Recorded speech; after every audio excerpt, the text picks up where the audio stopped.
Hello folks and welcome to the weekend warm-up with me and him, and he and I are in Austria, the land of schnitzel and potato salad and the beautiful porky bacon dripping with the bacon bits in it. It's like a sticky piggy butter.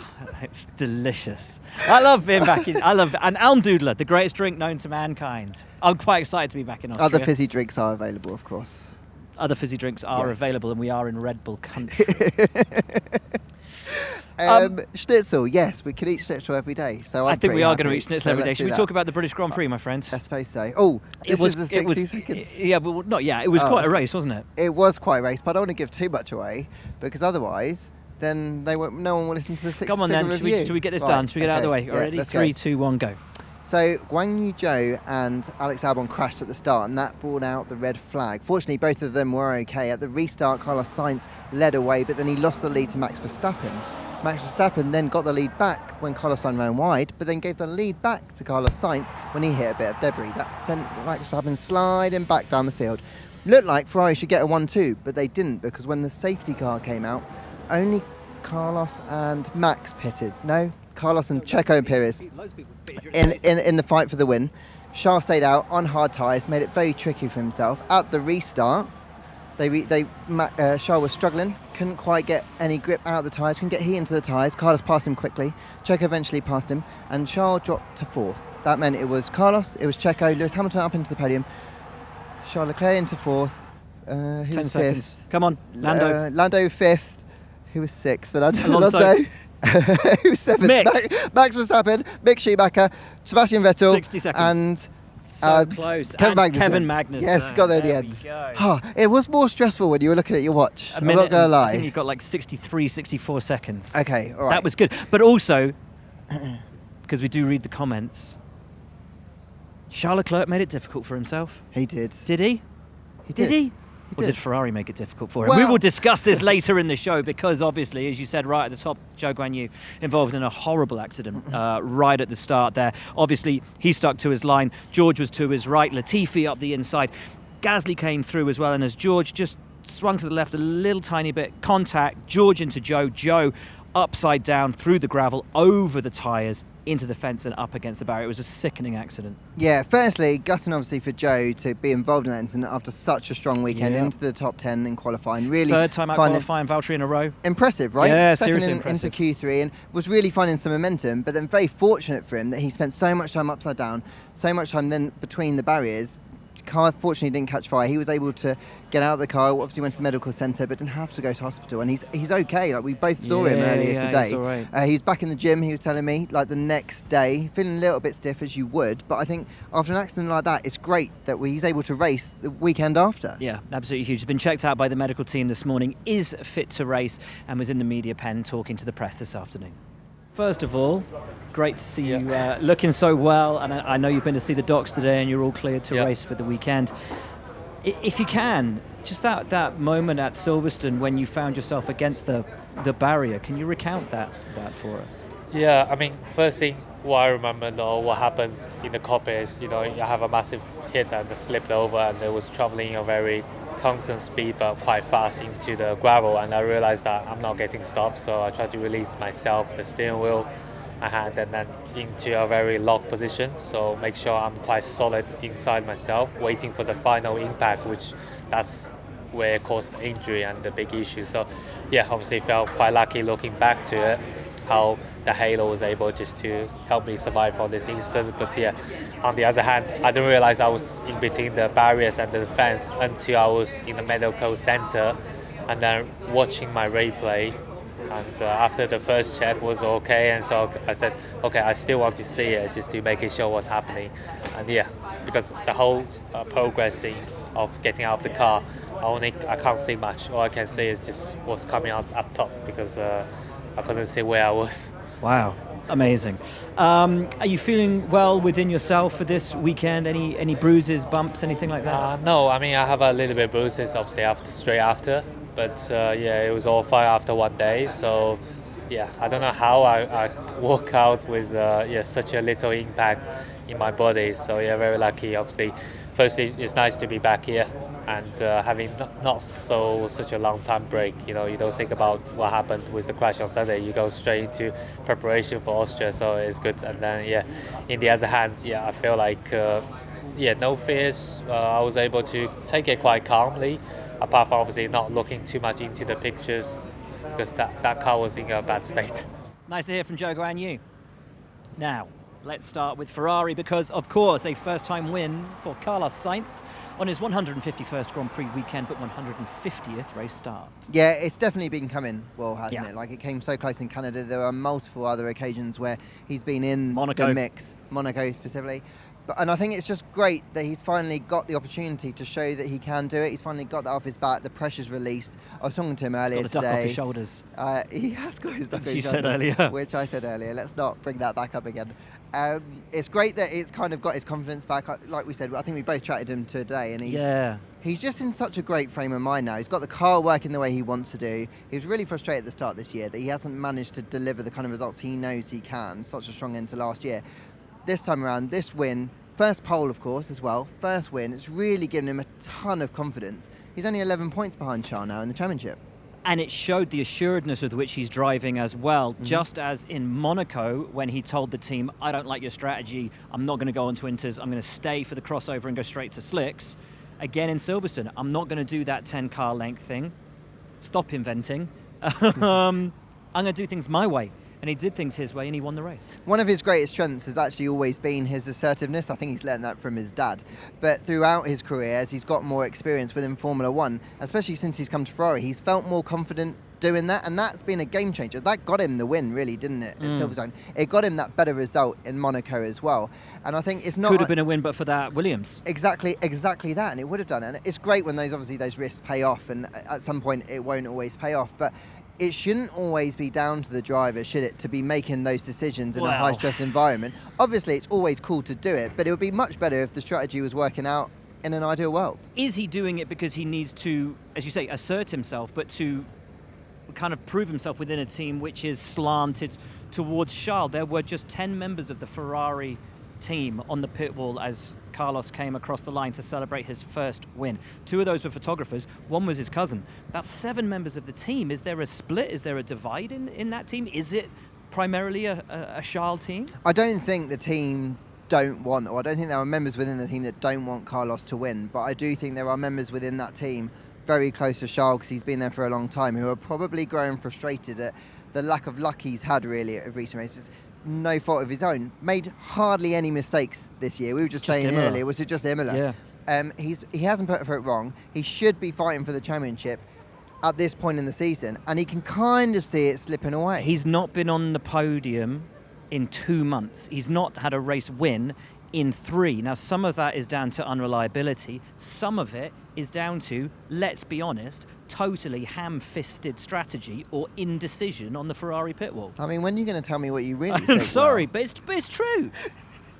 It has no, and you're right, and I think that the more it happens, that's only probably going to lead to more indecisiveness on the pit wall. It's probably going to lead on the drivers wanting to be a bit more assertive out on track. And look, as we've said, it hasn't necessarily been a bad thing for Carlos to be more assertive. We might see Charles coming on the team radio and being a bit more assertive with his strategy, which I think is slightly out of character, but it might be something that he's got to do. But I think let's try and focus on some of the positives. Ferrari won a race for the first time since Australia.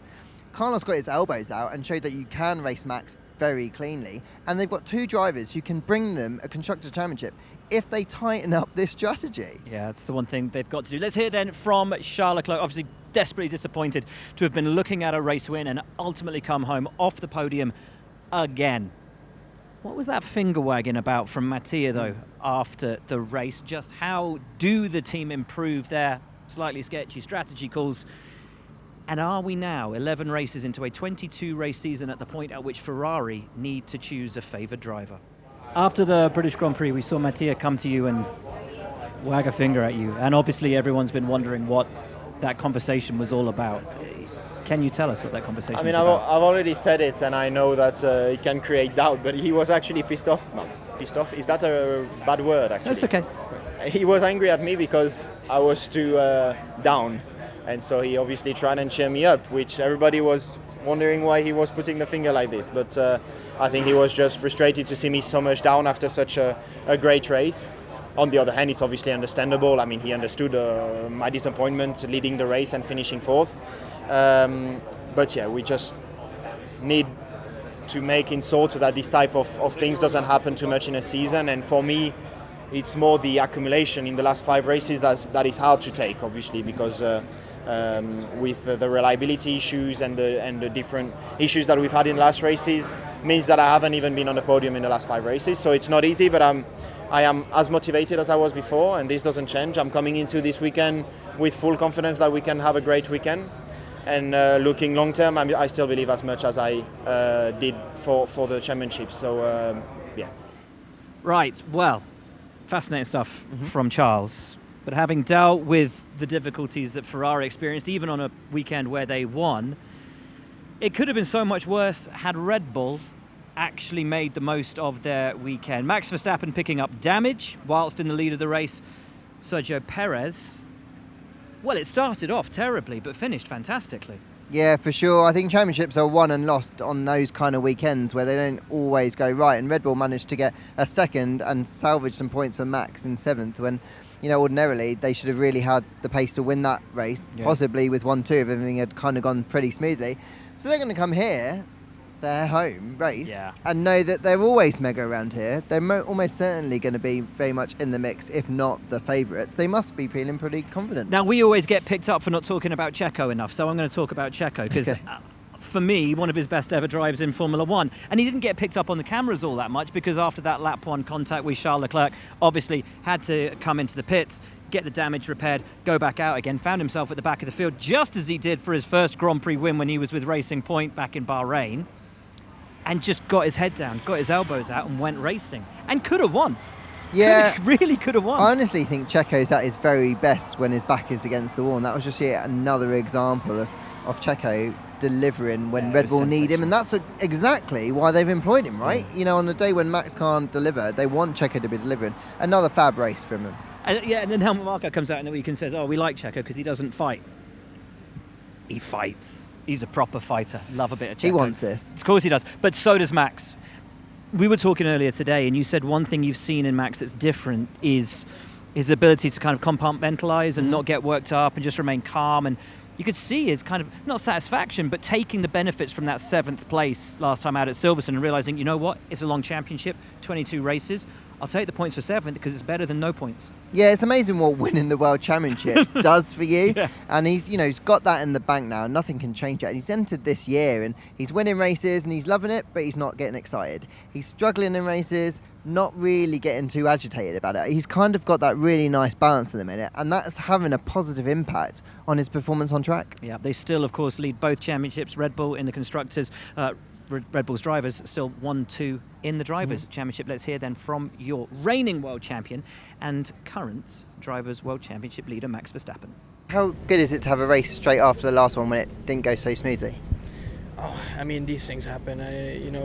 I've had a lot of good things, a lot of bad things happen. So you just deal with it, and I mean, you cannot change it anyway anymore. And yeah, I'm just looking forward to be here. We had a lot of good results here in the past, and I'm just very excited to see all the fans here as well, and just have a good weekend.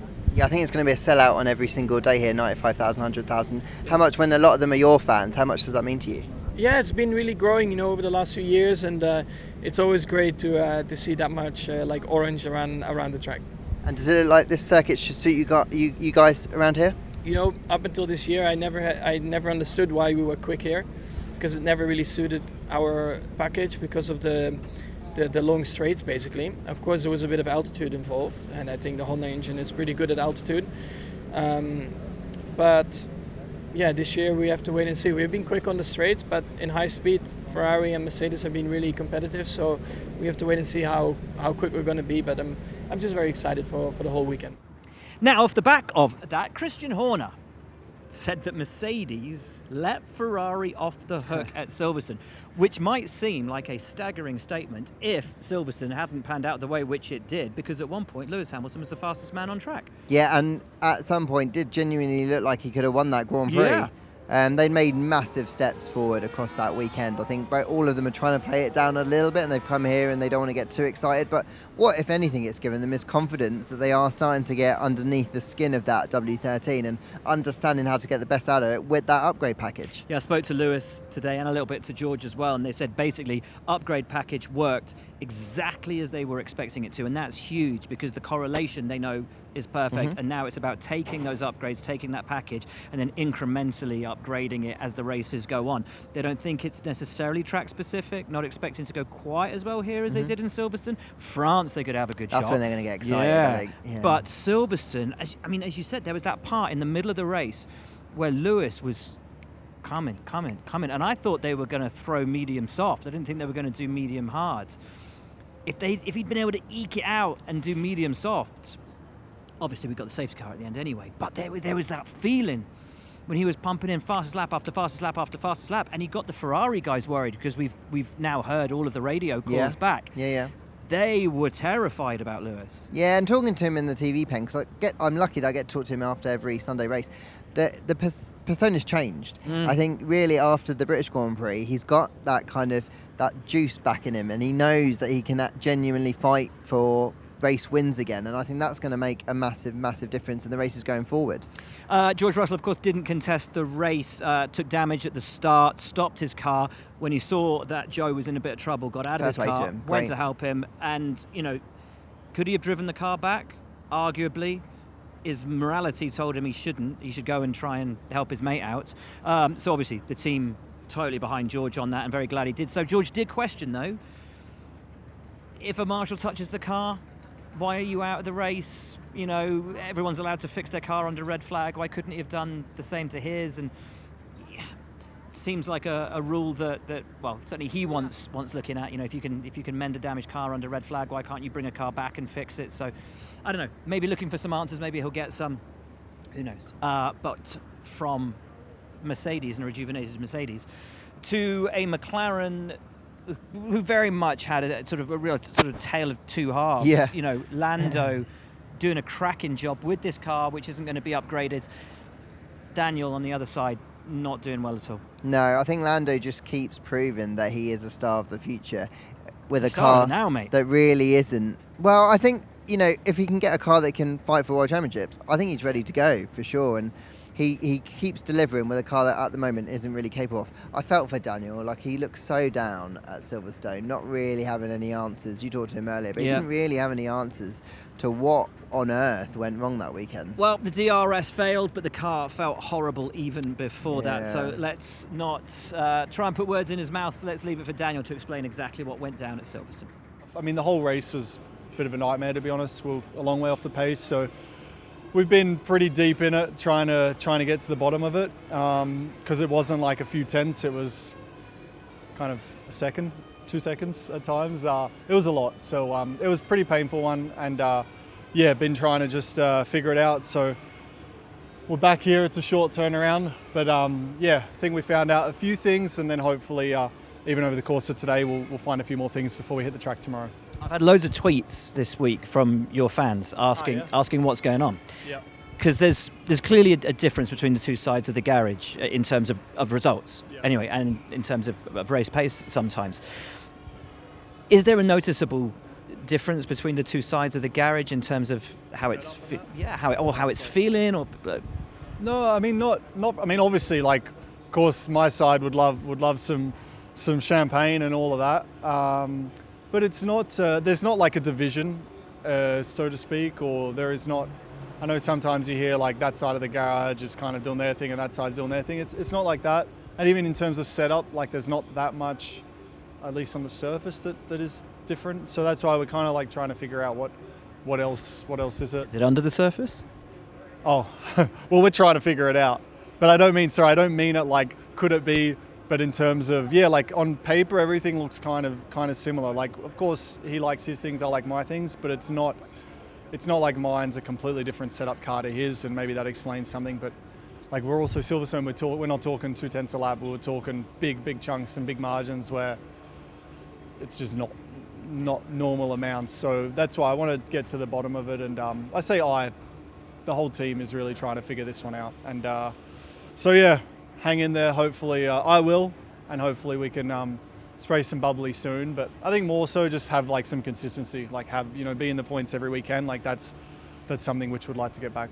And so to the Haas Formula One team, Lawrence, who, well, let's be honest, the weekend started off looking far worse than Canada and ended up looking far better. Mick Schumacher with his first points. Oh, it was a great fight through the field. He pulled off a string of great overtaking manoeuvres, was putting a heap of pressure on Max in those final stages. Admittedly, Max's Red Bull was wounded, but even so, like, Mick threw everything at it, and it's starting to show the kind of guile, I guess, attack on a racetrack that lots of people have said he could do in junior Formula. The key, of course, now is to do it on a consistent basis. It certainly is. Kevin Magnussen fighting through into the top 10 as well, so double points on the board for Haas and a great weekend. And let's not forget, of course, a car which has still not been upgraded as they fight in that midfield with cars that have been upgraded. And one of the cars that had a pretty big upgrade package last weekend was these guys. See, we don't just throw this together. Do love a segue. Was Alpine, and it seemed to me that Fernando got to grips with that car far faster than Esteban. Oh yeah, definitely. I think Fernando's been strong throughout the year, but I think it's his experience that's really counting here, and he can kind of find that speed from Friday into Saturday and carry it through to the weekend. Yeah. So I'm really impressed with both these guys, really, on kind of different notes. Esteban's really consistent this year. Fernando's had more peaks, but hasn't maybe had that consistency. I'm excited about what they can deliver this weekend, because there's a lot of very, very, very excited and confident people in that team. None more so than Fernando Alonso. Let's hear from him right now. How enjoyable was that British Grand Prix, the fight at the end? Not just because it was a great fight, but to show the car, the potential with McLaren, the same pace as the Mercedes, the cars all around you. Yeah, it was very nice weekend for us in terms of competitiveness. Also, as you said, to feel the adrenaline of fighting for top things, it was very nice. So let's see, we come here in Austria with high expectations. It's a sprint format, so we have points available on Saturday, points on Sunday, and that's obviously very tempting for a team like us.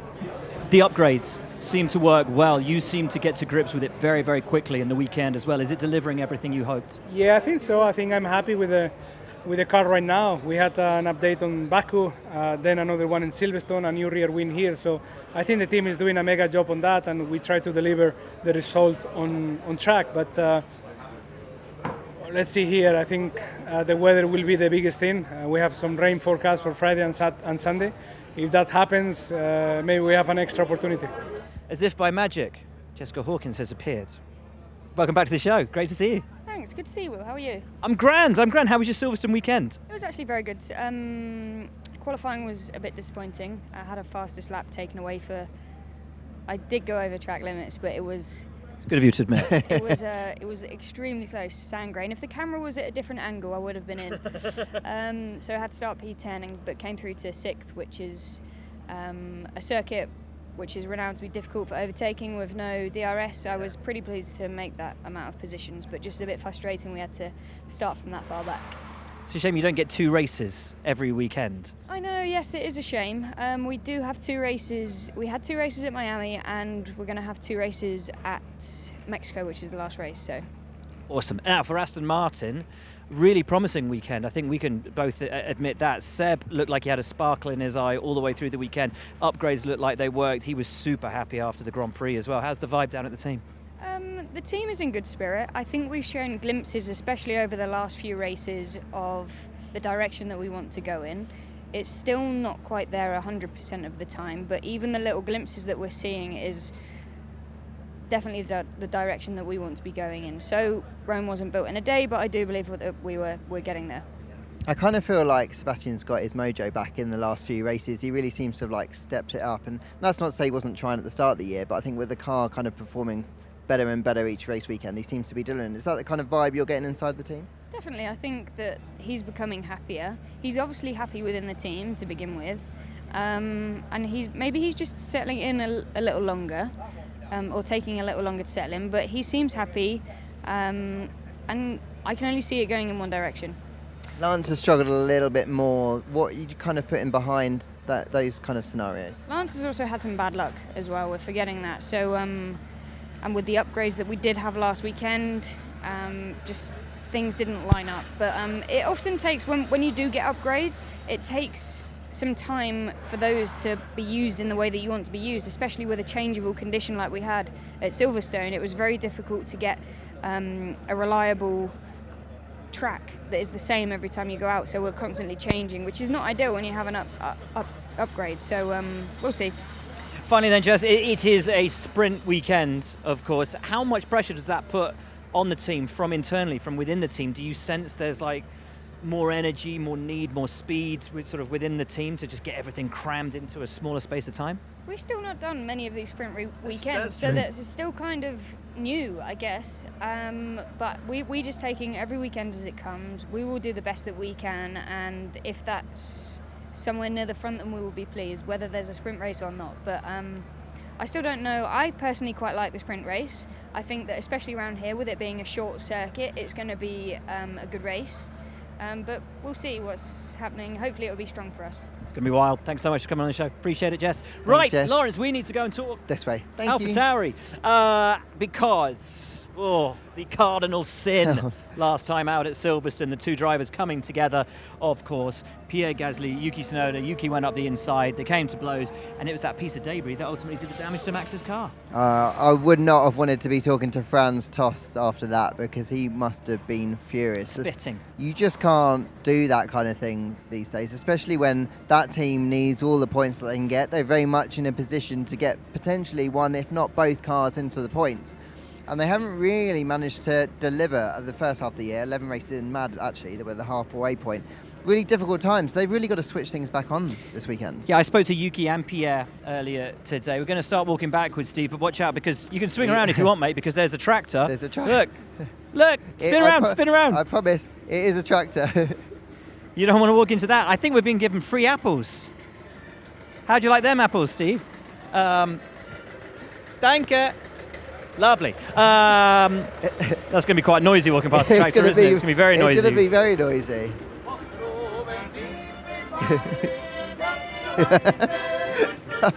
See, you didn't think you were going to get that on the weekend warm-up, did you? Right. No. Spoke to Yuki and to Pierre, because Franz Tost said during the week, Yuki's actually got a psychologist that's trying to help him to calm down during races and race weekends. And Yuki said, actually, I've had this for a few years now, just helping to kind of calm myself down and get into a good space. And he talked really eloquently about it, actually, which was really nice. And Pierre was just saying, look, I can't believe it's halfway through the season. I can't believe it's gone so fast, because pretty much everything that could have gone wrong has gone wrong. It has not been a smooth run at all. And they really need to look now to the second half of the season to make good on all those difficult moments. But it had been looking like a better weekend for them during the race. They looked competitive. But talking about a better weekend, it's sort of a weekend of two halves for these guys. Brand new update on the car. Huge amount of work that had gone into it. Ultimately, Albon, one of those drivers caught out right at the start, got dinged on every single part of the car, back, front, both sides. Yeah, but great job from the team. They managed to repair what they could and replace what they couldn't save. And so Albon will have the complete updated package. Complete update, because they only had a partial update at Silverstone. Exactly. So that's great for them. And unfortunately, it's a sprint weekend, so they only get that one FP1 session to really kind of put it through its paces. But I think the early signs is it is a positive step forward. It just means that Nicky is going to have to wait one more race to France to get that update. But does the Latifi need it? Because even without it, made it through to Q3, got his elbows out in the race and battled hard in what is the base level original car that he doesn't like and that is slower. I think it's really nice that he's finally getting a weekend where it's going smoothly from FP1 through to the end of the race. And there were a couple of moments, qualifying, he made a bit of a mistake in the race. He ran wide and damaged the floor. But, generally speaking, he's really stepped it up. And, who knows? He might be able to do wonders with that older car around here. A bouncing, happy Nicholas Latifi talking to us earlier today. You've got to be loving this rain, given that you took the very old car, stuck it in the top 10 in the rainy conditions. I'm going to say it again, Connor. I've said it many times last weekend, and I'm saying it as well here. Naturally when it rains, you always hope to for the opportunities to come to make the difference for sure. So now what I was just smiling about is, a quick car in the dry is still a quick car in the wet, and a slow and a slow car in the dry is still a slow car in the wet. But naturally, there's more opportunity to get things right. And the driver can make the difference. There's more opportunity for the driver to make a difference, yes. For sure, there's, it's driver mistakes, the tires not being quite in the right window, because the rain tires, in a way, are almost more sensitive than the slick tires. obviously yellow flags, not doing the lap at the right moment. And yeah, last weekend obviously was a nice boost, obviously having my best qualifying performance in F1, first Q3. So for sure, with the inherent pace of our car, I'm hoping for a mixed condition weekend because it just creates that more opportunity. But it's still just as hard for me, if not harder, because I am still in a slower car than the other cars. So I think, on one hand, I'm kind of a bit split because I kind of want a clean weekend for the other side of the garage so they could properly validate and see what this new upgrade package is bringing. Because I should be getting that in France. But obviously, on the selfish end from my side, I mean, if it is a straightforward dry weekend, there's probably going to be less opportunity. So, yeah. A very happy Nicholas Latifi. Right, which brings us, Lawrence, to the end of the show, which means it's predictions time. Please, Okay. my friend. Bearing in mind it is a sprint weekend, bearing in mind it is supposed to rain. Okay, I'm Go going to for go for a Lewis Hamilton victory. Ooh, okay. I'm going to go for a Charles Leclerc second. Okay. And I'm going for a Carlos Sainz third. Nice. What about okay. you? Totally different, mate. This is a Red Bull Heartland. The engine works so well This is no at fun. altitude. I am going for a Max Verstappen win. I'm going for a Sergio Perez P2 and a Lando Norris P3 because there is something about Lando that does- guy and this track that is absolutely magic, and he's going to continue that run of podiums at the track. Bold. That's it. I like it. At That's least you it. went bold at the end. I know, right? Okay, that's it. Thanks so much for tuning in, folks. Join us for the rest of the weekend. Of course, don't forget FP1, then straight into qualifying on Friday night. The sprint is on Saturday. The Grand Prix is on Sunday. But for now, from me and Lawrence, that's it. See you later.